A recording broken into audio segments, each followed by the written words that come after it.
नमस्कार बच्चों, मैं सुनीता झा, आप सबकी ऑनलाइन हिंदी शिक्षिका। बच्चों, आज आप लोग स्क्रीन पर देख रहे होंगे कि मैं आपको एक स्क्रीनशॉट दिखा रही हूँ और स्क्रीनशॉट मेरे यूट्यूब चैनल के एक कमेंट का है। यहाँ पर जतिन दिवाकर जी जो हैं वो मुझसे हेल्प मांग रहे हैं। शायद उनके कॉलेज का ये सिलेबस है और उनका एग्ज़ाम आने वाला है, जिसमें वो मुझसे कह रहे हैं कि जुगल किशोर जी, बालकृष्ण भट्ट जी और अज्ञेय जी के पत्रकार के रूप में चित्रण पर मैं उनके लिए वीडियो बना दूं। क्षमा कीजिएगा जतिन जी, ये 2 सप्ताह पहले आपने मुझसे आग्रह किया था, पर मैं थोड़ी सी देर कर रही हूँ और वजह भी आप जान ही रहे हैं कि त्यौहार थे और उसके बाद फिर नया सेशन स्टार्ट हो गया, तो मैं थोड़ी सी उन सब में व्यस्त हो गई थी। उम्मीद करती हूँ कि अभी आपके एग्ज़ाम नहीं हुए होंगे और ये वीडियो आपकी सहायता ज़रूर करेगी। तो आज हम लोग पंडित बालकृष्ण भट्ट जी के पत्रकार रूप में परिचय को जानते हैं। ठीक है, सबसे पहले इन्हीं के बारे में जान लेते हैं, फिर उसके बाद मैं आपको और बाकी 2 पत्रकारों के बारे में भी निश्चित रूप से बता दूंगी इसी वीडियो में। अगर समय बचा, ज़्यादा लंबा नहीं हुआ तो, या फिर कोई और वीडियो बना करके जल्दी ही कर दूंगी। ठीक है, तो पहले उनके पत्रकार के रूप में परिचय से पहले हम देख लेते हैं उनका जीवन परिचय थोड़ा सा। बालकृष्ण भट्ट जी के बारे में यहाँ पे बताया गया है कि वे सफल पत्रकार के साथ साथ उपन्यासकार, नाटककार, निबंधकार आदि भी रहे हैं। उनके आज की गद्य प्रदान कविता का जनक उनको माना जाता है। हिंदी गद्य साहित्य के निर्माताओं में उनका प्रमुख स्थान है। उनका जन्म 23 जून 1844 को प्रयागराज, उत्तर प्रदेश, भारत में हुआ। उनकी मौत 20 जुलाई 1914 को। पेशा से वो निबंधकार, नाटककार और पत्रकार थे। भाषा हिंदी, भारतीयता उनकी राष्ट्रीयता ये तो पता ही है, और उनका काल भारतेंदु युग माना जाता है। भारतेंदु युग यानी आधुनिक भारत का युग, आधुनिक साहित्य युग। विधा गद्य, विधा मतलब भी आप लोग अब जान ही चुके होंगे, चूँकि आप अब एक सीनियर क्लास में पढ़ते हैं तो विधा का मतलब पता होगा कि विभिन्न क्षेत्र जो होते हैं किसी भी कला का, जैसे लेखन कला में अनेक विधाएं हैं, गद्य, पद्य, निबंध आदि सब। तो इनका गद्य रहा है विषय। निबंध और नाटक विशेषकर इनका रहा है। लिखते तो बहुत कुछ है, लेकिन निबंध और नाटक विशेष रहा है। उल्लेखनीय काम इनका भट्ट निबंधावली संग्रह रहा है। ठीक है, उसके बाद इनके परिचय में जीवन परिचय आप देखिए। पंडित बालकृष्ण भट्ट के पिता का नाम पंडित बेनी प्रसाद था। स्कूल में 10वीं कक्षा तक शिक्षा प्राप्त करने के बाद भट्ट जी ने घर पर ही संस्कृत का अध्ययन किया, आगे की पढ़ाई स्कूल में नहीं की। संस्कृत के अतिरिक्त उन्हें हिंदी, अंग्रेज़ी, उर्दू, फारसी भाषाओं का भी अच्छा ज्ञान हो गया। भट्ट जी स्वतंत्र प्रकृति के व्यक्ति थे। उन्होंने व्यापार का कार्य किया तथा वे कुछ समय तक कायस्थ पाठशाला प्रयाग में संस्कृत के अध्यापक भी रहे। स्वयं से अध्यापन करने के बाद, खुद से पढ़ने के बाद उन्होंने इतनी अच्छी शिक्षा पाली कि वो अध्यापक भी बने। सोच लीजिए उनकी प्रतिभा। किंतु उनका मन किसी में नहीं रमा। भारतेंदु जी से प्रभावित होकर उन्होंने हिंदी साहित्य सेवा का व्रत ले लिया। अपनी नौकरी और काम सबको त्याग दिया उन्होंने, क्योंकि भारतेंदु हरिश्चंद्र से वो प्रभावित थे और हिंदी सेवा करना चाहते थे, हिंदी साहित्य की सेवा करना चाहते थे। भट्ट जी ने हिंदी प्रदीप नामक मासिक पत्रिका निकाला। मासिक यानी मंथली जो मैगजीन्स आते हैं ना, वही उन्होंने निकाला। इस पत्र के वे स्वयं संपादक थे।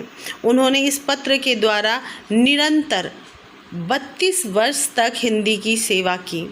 काशी नागरी प्रचारिणी सभा द्वारा आयोजित हिंदी शब्द सागर के संपादन में भी उन्होंने बाबू श्याम सुंदर दास तथा शुक्ल जी के साथ कार्य किया। उनका जन्म प्रयाग के एक प्रतिष्ठित परिवार में हुआ था। भट्ट जी की माता अपने पिता की अपेक्षा अधिक पढ़ी लिखी और विदुषी थी।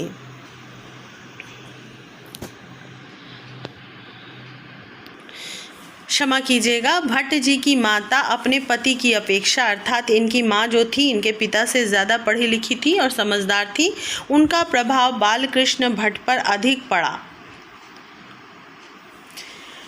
भट्ट जी मिशन स्कूल में पढ़ते थे। वहाँ के प्रधानाचार्य एक ईसाई पादरी थे। उनसे वाद विवाद हो जाने के कारण इन्होंने मिशन स्कूल जाना बंद कर दिया। इस प्रकार वह घर पर रहकर ही संस्कृत का अध्ययन करने लगे। वे अपने सिद्धांतों एवं जीवन मूल्यों के इतने दृढ़ प्रतिपादक थे कि कालांतर में इन्हें अपनी धार्मिक मान्यताओं के कारण मिशन स्कूल तथा कायस्थ पाठशाला के संस्कृत अध्यापक के पद से त्यागपत्र देना पड़ा था। जो इनके विचार थे वे मिशन स्कूल के विचार से मिलते नहीं थे, यहाँ तक कि कायस्थ पाठशाला के विचार से भी उनके जो नियम थे या उनके जो सीनियर थे उनके विचारों से इनका मन मिलता नहीं था। तो पहले इन्होंने वाद विवाद हो जाने की वजह से अपने मिशन स्कूल को त्याग दिया और घर में पढ़ाई किया, संस्कृत से पढ़ाई किया। उसके बाद जहाँ नौकरी करते थे वहाँ से उन्होंने त्यागपत्र भी दे दिया।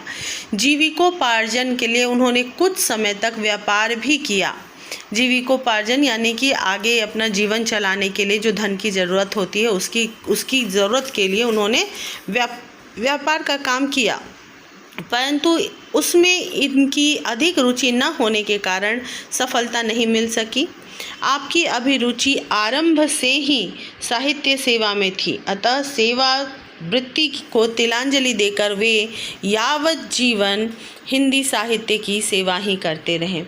चूँकि इनकी रुचि जो थी वो साहित्य सेवा में थी, लेखन कला में थी, अतः इन्होंने जो भी सेवा वृत्ति यानी नौकरी का काम जो भी शुरू किया था उन सबको उन्होंने तिलांजलि दे दिया, त्याग दिया और यावत जीवन यानी जब तक जीवन रहा हिंदी साहित्य की ही सेवा करते रहें।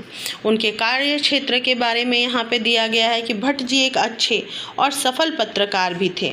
हिंदी प्रचार के लिए उन्होंने संवत 1933 में प्रयाग में हिंदी वर्धनी नामक सभा की स्थापना की। उसकी ओर से एक हिंदी मासिक पत्र का प्रकाशन भी किया जिसका नाम था हिंदी प्रदीप। वह 32 वर्ष तक इसके संपादक रहे और इसके नियमित रूप से भली भांति इसे चलाते रहे। हिंदी प्रदीप के अतिरिक्त बालकृष्ण भट्ट ने 2-3 अन्य पत्रिकाओं का संपादन भी किया।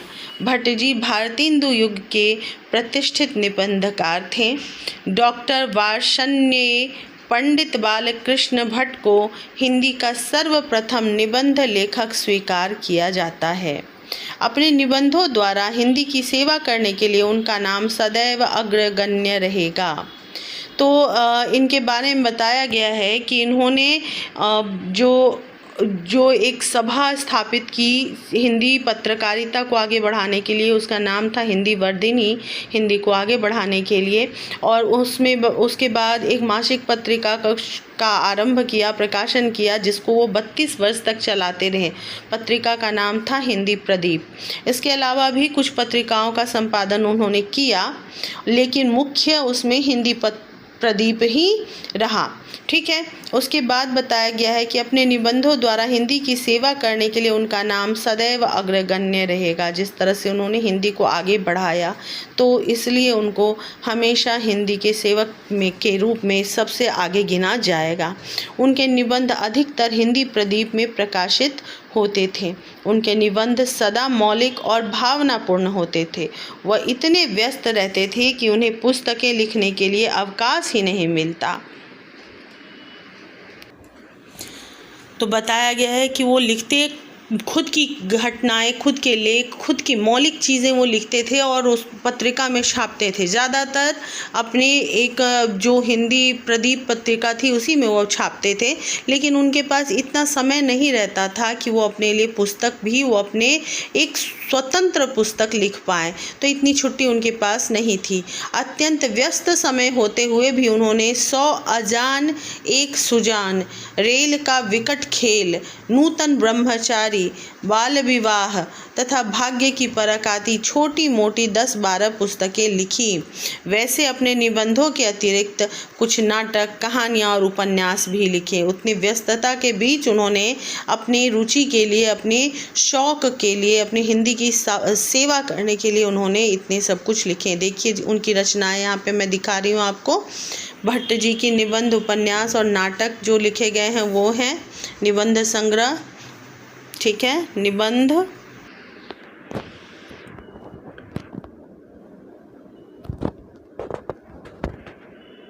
देखते जाइए सारा और नोट कर लीजिए इन सबको।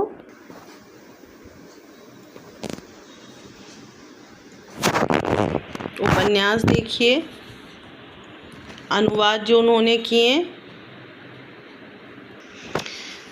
तो अब ये था उनका सामान्य परिचय। अब शुरू करते हैं सिर्फ उनके गद्य पत्रकार के रूप में उनकी जो विशेषता थी, पत्रकार के रूप में उनकी विशेषता को मैं अभी आप लोगों को बताऊंगी, ठीक है। तो पंडित बालकृष्ण भट्ट हिंदी के स्वाभिमानी पत्रकार, इस विषय पर अभी हम लोग यहाँ पे देख रहे हैं, ठीक है। 20 जुलाई आधुनिक हिंदी साहित्य के निर्माताओं में अग्रगण्य पंडित बालकृष्ण भट्ट जी की पुण्यतिथि, अर्थात इस दिन उनकी मृत्यु हुई। हिंदी साहित्य में गद्य साहित्य के प्रारंभिक युग को भट्ट युग कहा जाता है। इनकी विशेषताओं को देखते हुए एक पूरा युग इनके नाम पर समर्पित है हिंदी साहित्य का। एक सफल नाटककार, पत्रकार, उपन्यासकार और निबंधकार, भट्ट जी भारतेंदु युग में हिंदी गद्य को एक नई दिशा दी, जो द्विवेदी युग के निबंधकारों के लिए प्रेरणा स्रोत बना।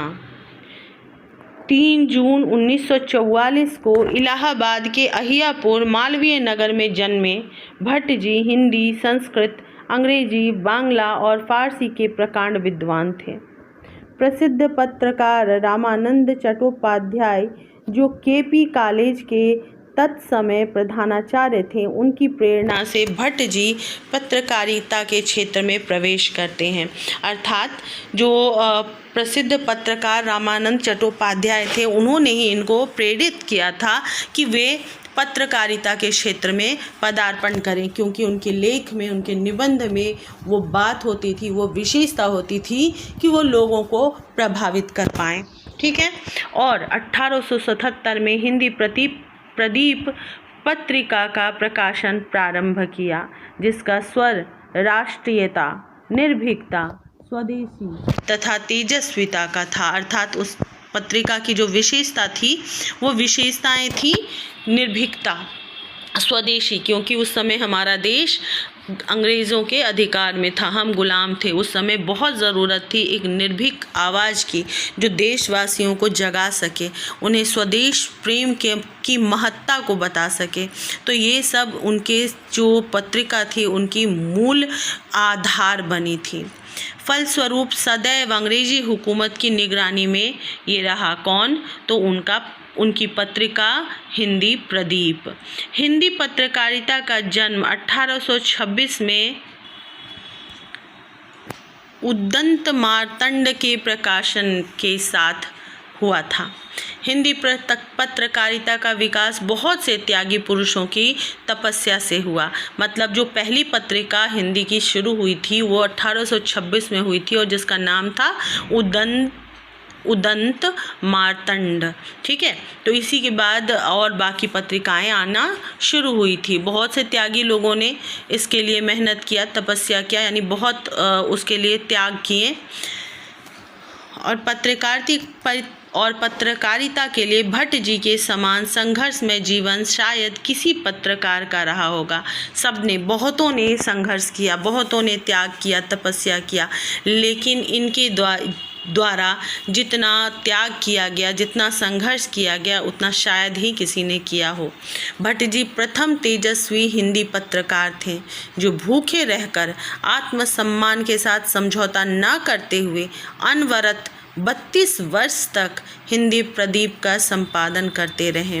मतलब अपने ज़रूरतों को उन्होंने नज़रअंदाज किया, क्योंकि पत्रकारिता कर रहे थे, उन्होंने सारी नौकरी वगैरह छोड़ दी थी और सिर्फ पत्रकारिता में जुटे हुए थे, जो कि अंग्रेज़ों के निगरानी में हो रहा था। तो धन तो उनके पास नहीं था। उन सब को बर्दाश्त करते हुए और अपने आत्मसम्मान से उन्होंने कभी समझौता नहीं किया। कभी भी सिर्फ इसलिए कि शासन या प्रशासन मेरे पीछे पड़ा है तो मैं कुछ भी ऐसा लिख दूं जिससे कि वो मुझसे प्रसन्न हो जाए, उन्होंने नहीं लिखा।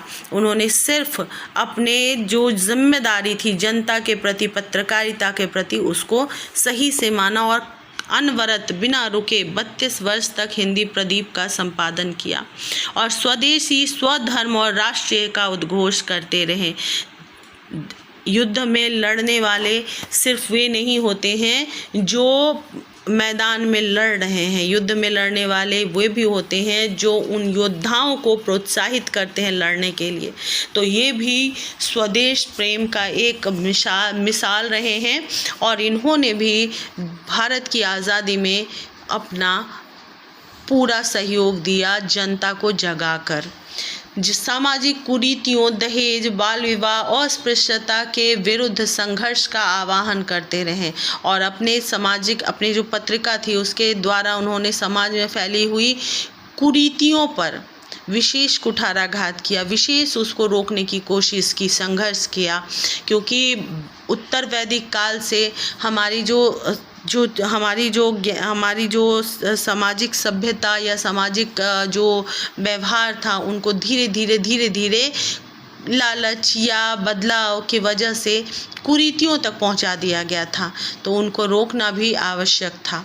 भट्ट जी की निर्भीक पत्रकारिता के संवाहक आगे चलकर बाल मुकुंद गुप्त, गणेश शंकर विद्यार्थी, कृष्णकांत मालवीय, श्री कृष्णदत्त पालीवाल, पराड़कर और बद्रीदत्त पांडे जैसे पत्रकार बने। अर्थात जो भट्ट जी ने काम शुरू किया था, जिस निर्भीकता से, जिस निडरता से और जिस ईमानदारी से, जिम्मेदारी के साथ उसको आगे लेकर बाकी के ये जो नए पत्रकार थे उनके साथ जुड़ते गए और उनके इस कार्य को आगे बढ़ाते गए। पंडित मदन मोहन मालवीय और राजऋषि टंडन जैसे भारत रत्नों में हिंदी प्रेम जागृत करने का श्रेय भट्ट जी को ही जाता है। मतलब इन्होंने पंडित मदन मोहन मालवीय जैसे विशिष्ट लोगों को प्रेरित किया हिंदी के क्षेत्र में आने के लिए। आधुनिक काल के हिंदी साहित्य का संवर्धन करने वाले भट्ट जी का भाषा के संबंध में स्पष्ट मत था। बहुत से लोगों का मत है कि हम लिखने पढ़ने की भाषा में यावनिक शब्दों को बीन बीन कर अलग करते रहें। कलकत्ता और बम्बई के कुछ पत्र ऐसा करने का यत्न भी कर रहे हैं, किंतु ऐसा करने से हमारी हिंदी बढ़ेगी नहीं, संकुचित ही होती जाएगी। भाषा के विस्तार का सदा यह क्रम रहा है कि किसी भी देश के शब्दों को हम अपनी भाषा में मिलाते जाएं और उसे अपना बनाते जाएं। तो इनके अनुसार, भट्ट जी के अनुसार, हिंदी साहित्य का संवर्धन होते रहना चाहिए। मतलब हिंदी साहित्य अपने आप में बहुत विशाल है, लेकिन ऐसा नहीं है कि उसमें अन्य शब्दों को जोड़ने का, शामिल करने का और प्रावधान नहीं है।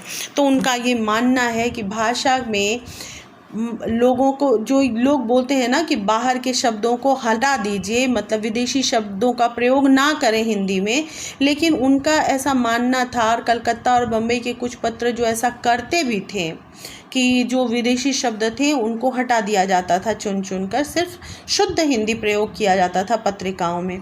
लेकिन उनका कहना था कि अगर हम ऐसा करते हैं तो हमारी हिंदी फिर बढ़ेगी नहीं, संकुचित रह जाएगी, छोटी रह जाएगी। तो भाषा के विस्तार का ये क्रम हमेशा से रहा है कि किसी भी देश के शब्दों को, जो भी दूसरे देश के शब्द हैं, उनको हम अपनी भाषा में मिलाएं और धीरे धीरे अपनी भाषा को और बड़ा बनाते जाएं।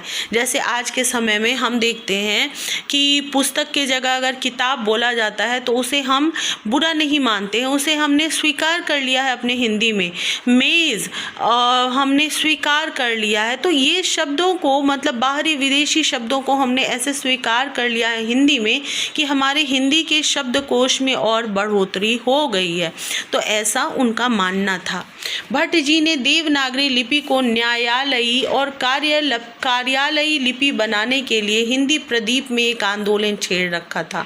उनका मत था कि भाषा उर्दू रहे, लिपि देवनागरी हो जाए, तभी दोनों मिलकर एक साथ तरक्की कर सकते हैं।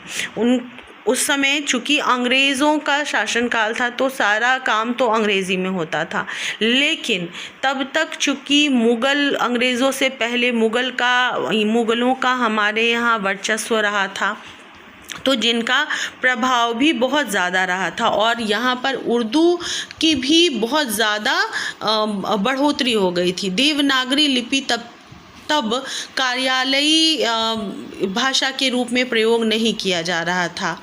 तो इनका मानना था, और इसके लिए इन्होंने आंदोलन भी छेड़ रखा था कि जो कार्यालय यानी ऑफिशियल काम जो भी हैं उनके लिए हिंदी को, देवनागरी लिपि को मान्यता दी जाए। भले बोलने वाले भाषा जो हो उर्दू हो, यानी उर्दू के शब्द को हम देवनागरी में लिखें, उर्दू के शब्द हम उर्दू में ना लिखकर देवनागरी लिपि में लिखें ताकि वो तरक्की कर सके। और जो हिंदुस्तानी लोग भी थे जिनको उर्दू नहीं आ रही थी, लिपि नहीं आती थी फारसी, वो भी इस चीज़ को समझ सकें और तभी हम तरक्की कर सकेंगे, ऐसा वो मानते थे। और इसके लिए उन्होंने आंदोलन भी किया। हिंदी को प्रकाशवान करने वाला, भारतीय चेतना को जीवंत रखने वाला हिंदी प्रतीप अंततः 1909 में ब्रिटिश हुकूमत की दरिंदगी का शिकार हो गया। भारतीय हिंदू युग का वह पात्र सर्वाधिक 32 वर्ष जी सका। वह पात्र अर्थात वो जो पत्रिका थी, उस हिंदी प्रदीप को यहाँ पात्र कहा गया है कि भारतीय हिंदू युग का वह पात्र यानी वह पत्रिका सबसे ज़्यादा समय तक जिया, यानी 32 वर्ष जो था तब तक का सबसे बड़ा समय था। हिंदी प्रदीप भारत की निधि है, यानी खजाना है, जिसका संरक्षण आज भी भट्ट जी के प्रपौत्र यानी पौत्र, पोता के भी पुत्र जो हैं वो कर रहे हैं, जिनका नाम है डॉक्टर मधुकर भट्ट जी। उसे PDF बनाकर वे YouTube पर डाल देते हैं। 80 वर्ष की उम्र में इसके प्रकाशन के लिए सरकारों की से संस्थाओं से अनुरोध करते फिर रहे हैं और अब उनकी उम्र भी 80 साल हो चुकी है, लेकिन फिर भी वे सरकार से अनुरोध कर रहे हैं कि उनके वो प्रकाशित किए गए जो लेख थे, जो निबंध थे, उनको फिर से प्रकाशित किया जाए। पर विडंबना है कि भट्ट जी का पीछा ही नहीं छोड़ती है। जो मुसीबतें या जो विरोधाभास रहा है वो उनके पीछा नहीं छोड़ती रही है, पहले भी और अभी भी। पंडित बालकृष्ण भट्ट का जीवन सदैव विडंबनापूर्ण ही रहा। पिता लखपति व्यापारी थे, यानी कि ये पहले से धन की कमी नहीं थी इनके पास। पिता जो थे वो लखपति थे, पर सरस्वती पुत्र का पालन ननिहाल में प्रकांड पंडित के घर हुआ। कारोबार की ओर ताका तक नहीं, पैतृक संपत्ति का मोह नहीं किया। मतलब इनके पिताजी तो लखपति थे, व्यवसायी थे, यानी कारोबारी थे, व्यापारी थे, लेकिन इनका पालन पोषण इनके नाना के यहाँ हुआ जो कि प्रकांड पंडित थे, और वहीं पे इनका साहित्य के तरफ झुकाव हो गया था, इसलिए कारोबार के तरफ इनका ध्यान ही नहीं गया। उधर कभी उन्होंने ध्यान ताका भी नहीं, देखा भी नहीं, और पैतृक संपत्ति के लिए इनका मोह भी कभी नहीं जागा। पिता की संपत्ति क्या है उसे उनको मिलना ही चाहिए, इस चीज़ का मोह उनको कभी नहीं हुआ, और जीवन पर्यंत वो रोजी रोटी के लिए संघर्ष करते हुए अपने सिद्धांत पर अडिग रहे।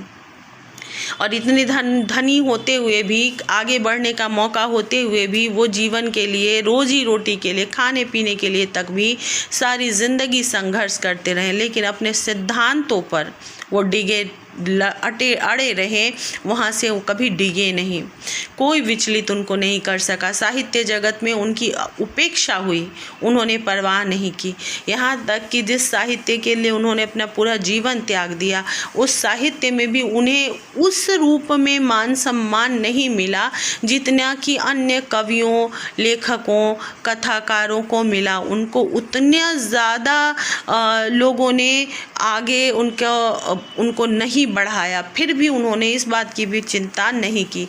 जीवन भर अभाव में जीने वाले भट्ट जी को चंदन के व्यापारी छोटे भाई ने चंदन की चिता उपलब्ध कराई।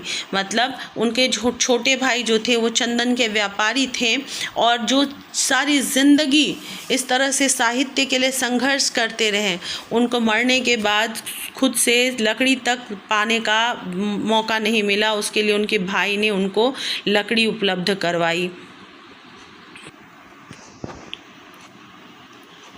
सरस्वती पत्रिका के संपादक पंडित देवीदत्त शुक्ल के वंशज भाई ब्रजशील जी बहुत मुश्किल से अहियापुर में वह मकान ढूंढ पाए जहां यह विभूति अवतरित हुई।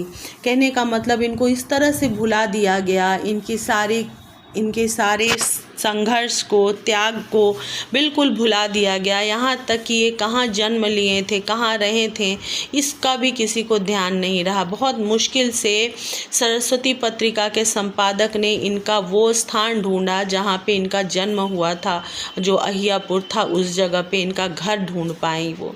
इस युग पुरुष की स्मृति में हिंदी के गढ़ प्रयाग में कोई संस्थान नहीं है। जहाँ इनका जन्म हुआ उत्तर प्रदेश के प्रयाग में, इनके लिए कोई ऐसा जगह नहीं बना, कोई ऐसा संस्थान नहीं बनाया गया जहाँ इनके नाम से साहित्य को आगे बढ़ाने की परंपरा हो, काम शुरू किया गया हो। इस प्रतिमा युग में कोई प्रतिमा नहीं है इनकी, जहाँ के छोटे मोटे लेखक या छोटे मोटे नेता तक के भी प्रतिमा आजकल हर चौराहे पर, हर रोड पे लग जाते हैं। उस जगह में साहित्य, हिंदी साहित्य और पत्रकारिता के इतने बड़े योद्धा का इस जगह, इस पूरे भारत देश में कहीं कोई प्रतिमा नहीं है। ऐसे महान विभूति को कोटि कोटि नमन, हार्दिक श्रद्धांजलि। तो बच्चों, उम्मीद है कि आप लोगों को ये समझ में आ गया होगा कि मैं क्या बता रही हूँ। दूसरी बात, मेरे पास बुक नहीं है। अगर आप लोग में से किसी को ऐसा लगता है कि मुझे बुक मिल सके ताकि मैं आप लोगों को और बेहतर तरीके से पढ़ा सकूं, तो आप मुझे बुक का नाम और प्रिंट जो है वो इसी तरह से कमेंट कर दें प्लीज़। मैं जो वहीं दिल्ली में ही रहने वाला कोई है तो मैं उनसे मंगवा लूँगी, और या फिर ऑनलाइन मंगवा लूँगी, ताकि मैं आप लोगों को सुचारू रूप से सही तरीके से ये पढ़ा सकूं। क्योंकि मैं समझ रही हूँ कि गूगल से कलेक्ट करके पढ़ाने का सही तरीका नहीं है। मुझे अपने काम में इस तरह की फांकीबाजी बिल्कुल अच्छी नहीं लगती है। तो आप लोग संतुष्ट होते हैं मेरे बताने से, पढ़ाने से, या नहीं मुझे नहीं पता, लेकिन मैं खुद संतुष्ट नहीं हो पाती हूँ। इस तरह से आप लोगों को जब गूगल से थोड़ा बहुत कलेक्ट करके थोड़ा बहुत बताती हूँ, सुनाती हूँ, तो मुझे अच्छा नहीं लगता। इसीलिए अगर हो सके तो आप लोग मुझे अपने बुक का नाम और प्रिंट जो भी है उसका ऊपर में जिस तरह से भी वो प्रिंटेड है वो आप अगर मुझे भेज देंगे तो मैं आपके लिए ज़रूर कोशिश करूँगी। फ़िलहाल इस वीडियो को मैं यहीं पे रखती हूँ। दूसरे जो और पत्रकार हैं, अज्ञेय जी और जो भी दूसरे हैं, उन सब के बारे में मैं आप लोगों को अगले वीडियो में बताते जाऊँगी। ठीक है, बाय बाय, टेक केयर।